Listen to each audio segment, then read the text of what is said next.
ईसा मसीह में प्रिय माता पिताओं, भाइयों बहनों और बच्चों, आज हम एक विशेष रविवार मना रहे हैं, पाम संडे यानी होसाना रविवार। यह वह दिन है जब हमारे प्रभु यीशु मसीह एक राजा के समान यरूशलेम नगर में प्रवेश करते हैं। लेकिन ये कोई वैभवशाली सवारी नहीं, ये कोई सुनहरी बग्घी या तलवारों से सजा जुलूस नहीं। यह है एक विनम्र राजा का प्रवेश, गद्दे के बच्चे पर बैठकर। यह दृश्य जितना सरल है उतना ही गहरा और रहस्यमय है। लोग चिल्ला रहे हैं, होसाना, धन्य है वह जो प्रभु के नाम से आता है। लेकिन यही लोग कुछ ही दिनों में कहेंगे, इसे क्रूस पर चढ़ा दो। यह दिन न केवल हर्षोल्लास और जय जयकार का है, बल्कि यह हमें मसीह की विनम्रता, उसके क्रूस की ओर बढ़ते कदम और उसके राज की गहराई को भी दर्शाता है। रविवार महापर्व सप्ताह का आरंभ है और हमें मसीह के प्रेम, बलिदान और राज्य में सहभागिता के लिए तैयार करता है। हमारे लिए आज के 4 पवित्र वचन हैं। उत्पत्ति का ग्रंथ अध्याय 49 वाक्य 8 से 12 और 22 से 26। जकरिया नबी का ग्रंथ अध्याय 9 वाक्य 9 से 12।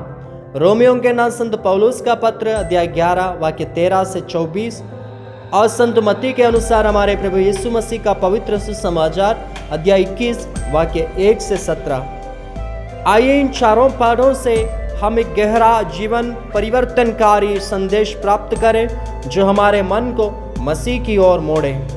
आज के पहले पाठ में याकूब की अपने पुत्रों को दी गई अंतिम आशीर्वाद की घोषणा है, विशेष रूप से यूदा और यूसुफ के लिए। याकूब कहता है कि यूदा के द्वारा राजा आएगा, राजदंड उसके पास रहेगा। यह भविष्यवाणी मसीह यीशु के आने की ओर संकेत करती है। यूसुफ को फलदायक टहनी कहा गया।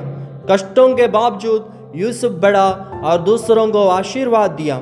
जैसे यूसुफ भाइयों द्वारा ठुकराया गया लेकिन बाद में उन्हें बचाने वाला बना, मसीह भी वैसा ही है। आज के दूसरे पाठ में नबी जकरिया की भविष्यवाणी मसीह के यरूशलेम में प्रवेश की सटीक और स्पष्ट छवि है। एक राजा जो क्रूरता या तलवार नहीं बल्कि विनम्रता और दीनता के साथ आता है। गद्दे की सवारी सत्ता का नहीं, सेवा का प्रतीक है। यह यीशु के पूरे मुक्ति कार्य का सार है। मैं सेवा करने आया हूँ, नहीं कि मेरा सेवा की जाए।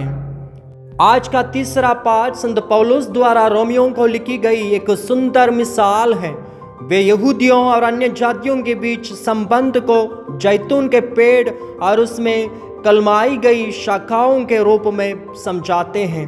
इसका अर्थ है, हम जो यहूदी नहीं है, मसीह में विश्वास के द्वारा ईश्वर के परिवार में जोड़े गए हैं। लेकिन पौलुस हमें चेतावनी भी देते हैं, घमंड मत करो, क्योंकि जिस तरह कलमाया गया है उसी तरह काटा भी जा सकता है। यह हमें नम्रता, आभार और मसीह में स्थिर रहने की पुकार है। आज के सुसमाचार में जब प्रभु यीशु मसीह यरूशलेम में गधे पर सवार होकर प्रवेश करते हैं, उस समय का यह दृश्य केवल धार्मिक नहीं बल्कि राजनीतिक और सांस्कृतिक भावनाओं से भी भरा था। यहूदियों के दिल में एक गहरी आकांक्षा थी। उन्हें यकीन था कि मसीह आएगा, वह दाऊद के वंश से होगा, वह इस्राएल को रोमियों के अत्याचार से मुक्त करेगा, वह राजा बनकर यरूशलेम में राज्य करेगा।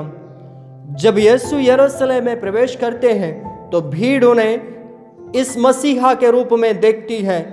होसाना दाऊद के पुत्र को यह केवल प्रशंसा नहीं थी, यह एक राजनीतिक घोषणा थी। होसाना का अर्थ है, हमें बचा ले। यह भीड़ की पुकार थी, हमें रोमियों से बचा।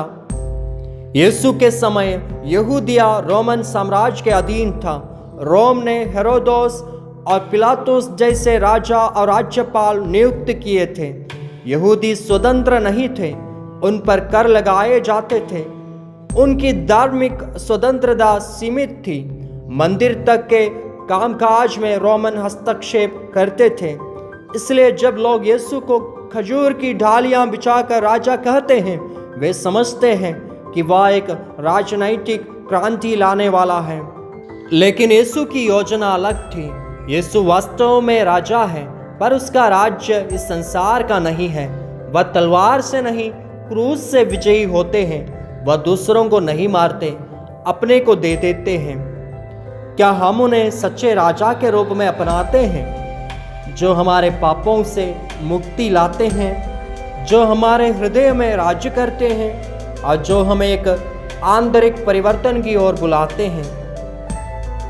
यीशु ने यरूशलेम में प्रवेश करते हुए एक ऐसी क्रांति शुरू की जो तलवार से नहीं बल्कि प्रेम, क्षमा और बलिदान से लड़ी गई, जो अपने सिंहासन पर बैठने नहीं बल्कि हमारे लिए मरने आया। आज हम उसे अपने जीवन में किस तरह ग्रहण कर रहे हैं?